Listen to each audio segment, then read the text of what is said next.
চাকসু নির্বাচনের আরও আমরা বিস্তারিত তথ্য জানতে চাই। সারাদিন ভোট গ্রহণ চলেছে, এখন ভোট গণনা চলছে। আমার সঙ্গে যুক্ত হয়েছেন আমার দুই সহকর্মী শোয়েব রহমান এবং কাজী মাহফুজ। শুরুতেই শোয়েব, আপনার কাছ থেকে যেটা জানতে চাই যে চাকসু নির্বাচনে আমরা যেটা দেখেছিলাম যে দিনের পর দিন লেগে গিয়েছিল আসলে ভোট গণনা করতে, তারপরে এই ভোটের ফলাফল আমরা জানতে পেরেছি। চাকসুতেও কিন্তু ভোটারের সংখ্যা অনেক ছিলেন। কি অবস্থা ভোট গণনাটার শুরুর প্রাথমিক পর্যায়টা দেখে আপনার কাছে কি মনে হচ্ছে? এটা কি দ্রুত হতে পারে নাকি এটাও আসলে সময় লেগে যেতে পারে কয়েকদিন?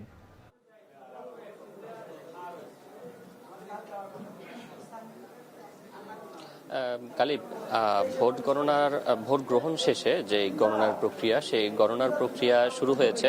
আর জাকসুর যে কথাটি বললেন, জাকসুর তুলনায় চাকসুতে ভোটার সংখ্যা কিন্তু দ্বিগুণেরও বেশি, এবং সেই জায়গা থেকে বিশ্ববিদ্যালয়ের প্রশাসন যেহেতু জাকসু নির্বাচনেরও প্রায় মাসখানেক পরে বলা যায় যে এই যে চাকসু নির্বাচন হচ্ছে, তাই কিন্তু সেই জায়গাগুলো কাটিয়ে ওঠার বা যে ঘাটতিগুলো কাটিয়ে ওঠার ব্যাপক সময় তারা পেয়েছে, এবং তারা বলছিলেন যে তাদের সেই ধরনের প্রস্তুতি রয়েছে এবং তারা দীর্ঘক্ষণ সময় তারা নেবেন না এবং খুব দ্রুত তারা ফলাফল ঘোষণা করবেন। তারা একটি আনুমানিক সময় বলেছেন যে ভোট গণনা শুরু হওয়ার পর থেকে আনুমানিক 8 ঘন্টার মধ্যে তারা ফলাফল ঘোষণা করতে পারবেন, এমন একটি ধারণা তারা দিয়েছিলেন। কম বেশি হতে পারে, এবং আমরা দেখতে পাচ্ছি বা আমরা যেটুকু জেনেছি যে কেন্দ্রগুলো রয়েছে সেই কেন্দ্রগুলো থেকে হল সংসদের ফলাফলগুলো ঘোষণা করা হবে চূড়ান্তভাবে, এবং এখান থেকে হল সংসদের প্রার্থীরা তাদের ফলাফল পেয়ে যাবেন। কিন্তু কেন্দ্রীয় সংসদ যেটি রয়েছে, যেটি চাকসু, সেই চাকসুর ফলাফল কিন্তু এখান থেকে ঘোষণা করা হবে না।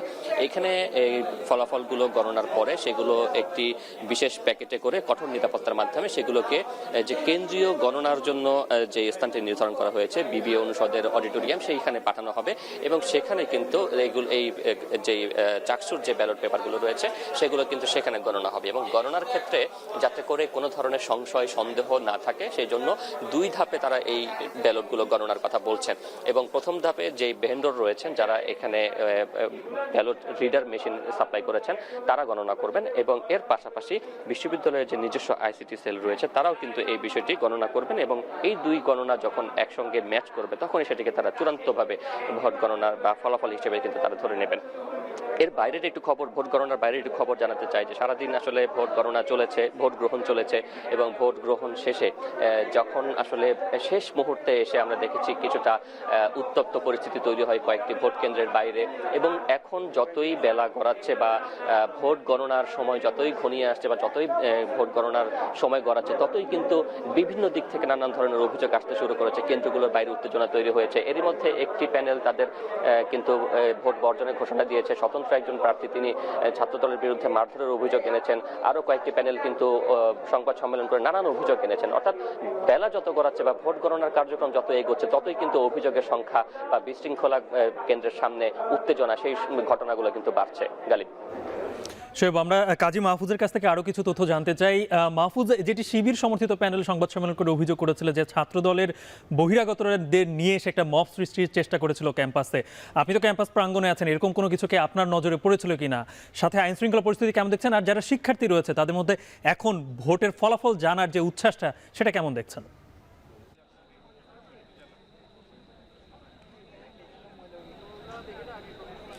গালিব, ছোটোখাটো কিছু অসঙ্গতি এবং অনিয়ম ছাড়া বলা যায় যে মোটা দাগেই উৎসব মুখর পরিবেশে চট্টগ্রাম বিশ্ববিদ্যালয়ের কেন্দ্রীয় ছাত্র সংসদ এবং হল সংসদের ভোট গ্রহণের কার্যক্রম বিকেল 4টায় শেষ হয়। এরপরেই মূলত আমরা দেখেছি ব্যালট গণনা এবং ভোট গণনার কাজ শুরু হয়, সেটি এখনও চলমান রয়েছে। আপনি যেমনটি জানতে চেয়েছিলেন যে আসলে আমরা দেখেছি যে ভোট গ্রহণ শেষেই মূলত শিবির এবং ছাত্রদল উভয়ই একে অপরের উপর দোষ চাপানোর একটি বিষয় আমরা লক্ষ্য করেছি, এবং 2 দলের সমর্থিত প্রার্থীরা সংবাদ সম্মেলন করে বেশ কিছু অভিযোগ তুলে ধরেছেন। এর মধ্যে আমরা দেখেছি যে ভোট গ্রহণ শেষে সংবাদ সম্মেলন করে অমোচনীয় কালি মুছে যাওয়া এবং নির্বাচন কর্মকর্তাদের অসৌজন্যমূলক আচরণ সহ নানা অভিযোগ করে তদন্তের দাবি জানিয়েছে অহিংস শিক্ষার্থী ঐক্য প্যানেল। পাশাপাশি বৈচিত্র্যের ঐক্য প্যানেলও কিন্তু এমন অভিযোগ করে। আর ছাত্র শিবির সমর্থিত যে জোট রয়েছে সেটিও কিন্তু বেশ কিছু অভিযোগ উপস্থাপন করে সংবাদ সম্মেলনের মাধ্যমে।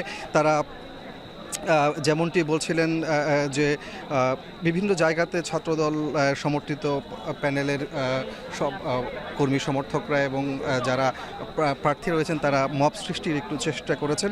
যদিও আমরা আসলে ক্যাম্পাসে যতটুকু ঘুরেছি আমি সকাল থেকে এবং এ পর্যন্ত আমার চোখে নজরে অবশ্যই তেমন দৃশ্য পড়েনি, তবে কেউ কেউ সেই অভিযোগগুলো তুলেছেন।